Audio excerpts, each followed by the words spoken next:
ايه الاخبار؟ انا نور مصطفى. لو لسه ما تعرفنيش، في الفيديو ده هنتكلم تعمل ايه لو انت لسه هتبدأ، وتعمل ايه لو انت مراكم، وتعمل ايه لو انت ما تعرفش اي حاجة في المنهج. كمل معايا الاخر وما تنساش تصلي على النبي. قال لا تخافا إنني معكما أسمع وأرى.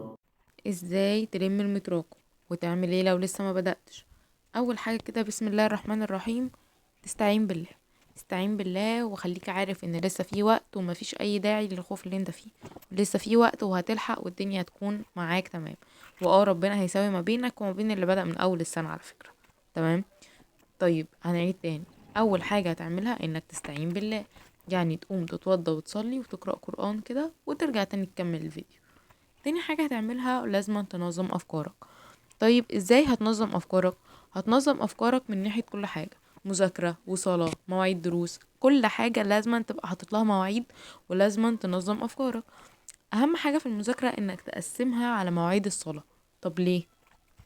اول حاجة كده، عشان انت هتحس الفترة الجاية بما انك ناوي تبدأ فعلا تغير من نفسك، هتحس ان انت مضغوط وهتحس ان كله سابقك. فاهم حاجة انك ما تقارنش نفسك بحد، وتكون منظم افكارك وعارف انت هتبدأ امتى وتخلص امتى وهتعمل ايه. لازم تبقى منظم كل ده الفترة الجاية.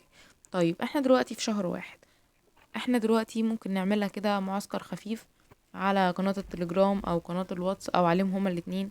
تمام، هسيب لك كل اللينكات تحت.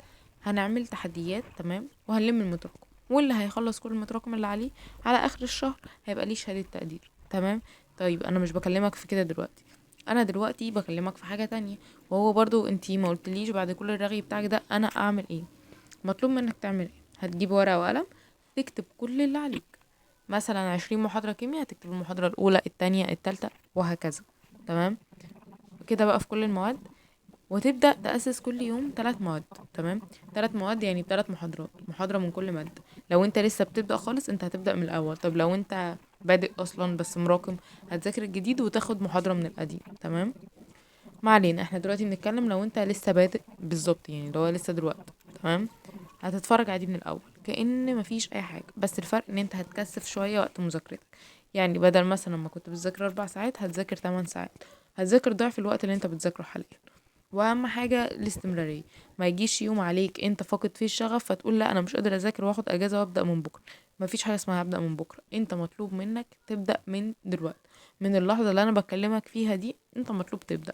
هو بكرة السبت، مش عارفة لسه هنزل لكم الفيديو ده النهاردة ولا هنزله يوم الاثنين، ولكن احتمال كبير ينزل النهاردة.